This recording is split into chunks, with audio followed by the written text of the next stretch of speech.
Voltei, gente. Bora lá. A gente vai conversar um pouquinho hoje. E então curte logo, comenta, compartilha. Mas foca aqui, velho. Foca aqui, que é babado. Véi, eu tava no meu devocional e eu tava lendo Hebreus 11 e uma passagem me chamou a atenção. Eu vou ler rapidinho pra gente poder destrinchar um pouquinho. Diz assim, versículo 13.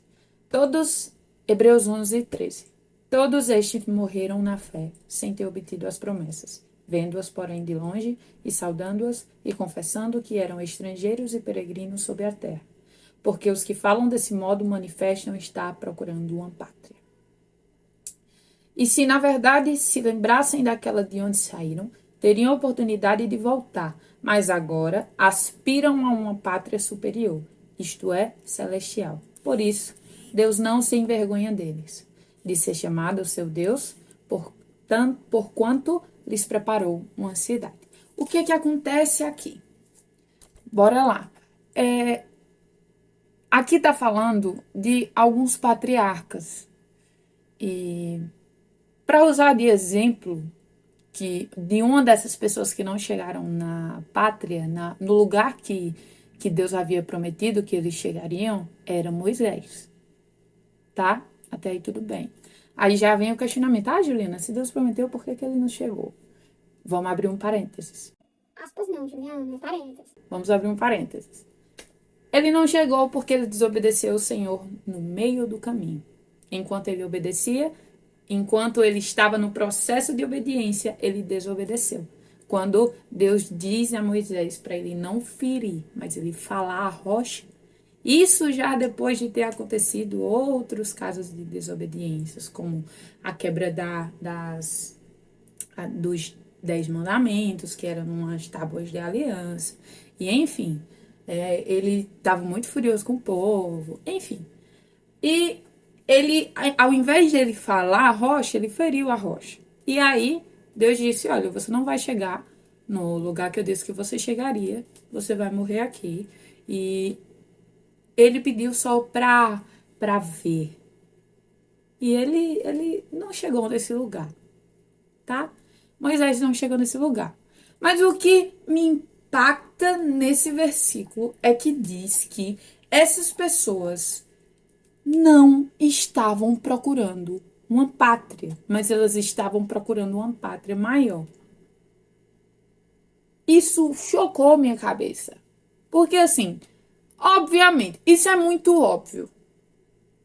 Tudo bem, nós precisamos fixar os nossos olhos em Jesus. Só que à medida que nós caminhamos e nós vamos obedecendo, como seres humanos, nós criamos expectativas naquilo que nós estamos vivendo. Tudo bem? O que foi que me chocou aqui? Essas pessoas não se importaram se elas não iriam chegar nesse lugar. Mas elas se importaram com a presença de Deus. Eles não estavam esperando. Eles não estavam querendo saber se eles iam chegar. É claro que eles estavam caminhando por isso, mas não era a motivação deles, sabe? Eles estavam caminhando porque estavam com o Senhor. Você tem ideia? Imagina se a gente não chega no lugar aonde Deus disse que nós chegaríamos. Será que nós permaneceríamos fiéis à aliança que nós dizemos crer? Sabe? É tipo assim, e se eu não sentir Jesus num culto de domingo? Será que eu vou continuar amando ele? E se eu não sentir ele durante 2 dias de culto de domingo? É para exemplificar, claro que tá muito assim. Mas é tipo isso, velho. Será que as promessas estão mais nos meus olhos ou eu estou mais focada no Deus da promessa? Isso me pegou muito. Porque, velho, é muito engraçado. É muito engraçado. Sabe, eles só estavam se preocupando se eles estariam com o Senhor. Isso precisa ser a nossa motivação. Isso é o que Deus fala sobre amar a Ele sobre todas as coisas. Quando Ele fala todas as coisas, é todas as coisas. Inclusive os presentes que Ele vai nos dar aqui na terra. Os nossos olhos não podem estar nos presentes, ainda que nós venhamos recebê-los. Porque se não recebermos, nós permaneceremos com os olhos fixados no Deus que deu o presente. Porque os nossos olhos não estão no presente, mas estão nele e em quem ele é e na sua essência. E isso é incrível. Outra coisa que me chamou a atenção é que no versículo 16, ele diz aqui, ó, mas agora aspiram a uma pátria superior, isto é, celestial. Por isso, Deus não se envergonha deles, de ser chamado o seu Deus, porquanto lhes preparou uma cidade. Se nesse versículo está dizendo que Deus não se envergonha de ser chamado o Deus deles, é porque existe uma possibilidade e existe o fato de que Deus se envergonha de situações, de aspectos, quando nós falamos que Ele é o nosso Deus. Ficou confuso, né? Mas é simples. No versículo 16, ele diz: dessas pessoas eu não tenho vergonha que eles me chamem de seu Deus. Quando ele fala isso, ele também está querendo dizer que existem as pessoas que ele se envergonha. Pesado? Um pouco. Mas ele é perfeito. E que pessoas são essas que ele se envergonha? As que não andam de acordo com a sua palavra. E, gente, automaticamente, eu não sei se para você, mas para mim, automaticamente, quando eu falo isso, ou quando eu escuto isso de outra pessoa, eu já penso em uma pessoa que não é cristã.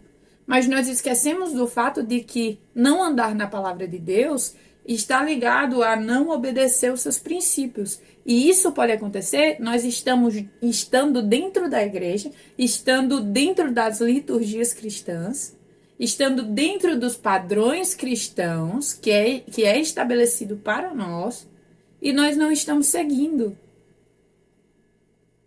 Isso não é amor. E não era isso que as pessoas do versículo 13 de Hebreus 11 estavam buscando.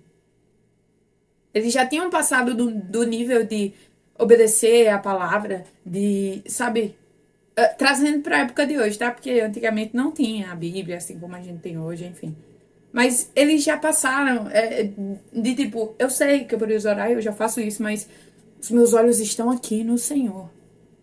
E não importa se eu não vou chegar no lugar da promessa, não importa se eu vou receber presentes, não importa se eu vou estar sendo uma pessoa itinerante, não importa se o pastor vai me chamar para ministrar num culto de domingo, não importa, porque os meus olhos estão no Senhor. Então, para que não sejamos pessoas no qual Deus se envergonhe, que nós venhamos, sabe, aplicar a palavra de Deus. E, gente, olhar para algo maior. Porque no fim, quando Jesus voltar, velho, volta ao princípio de tudo. Volta ao princípio de tudo. Quando Deus diz assim: façamos o homem à nossa imagem e semelhança. Quando Deus fez o homem e o homem abriu os olhos, ele viu quem? Ele viu Deus. Quando nós vermos Jesus, não vai importar as outras coisas. Mas o que é que vai importar é quando é o nosso olhar fixo a Ele. Porque nós voltaremos ao lugar lá em Gênesis. Nós olharemos para Ele. Porque nós vamos abrir os nossos olhos e nós veremos o nosso Senhor. É isso, véi. Ai, eu não aguento, não. Mas é isso. Fiquem com Deus, tá? Existe uma pátria maior. Existe uma pátria muito maior. E que merece o nosso olhar.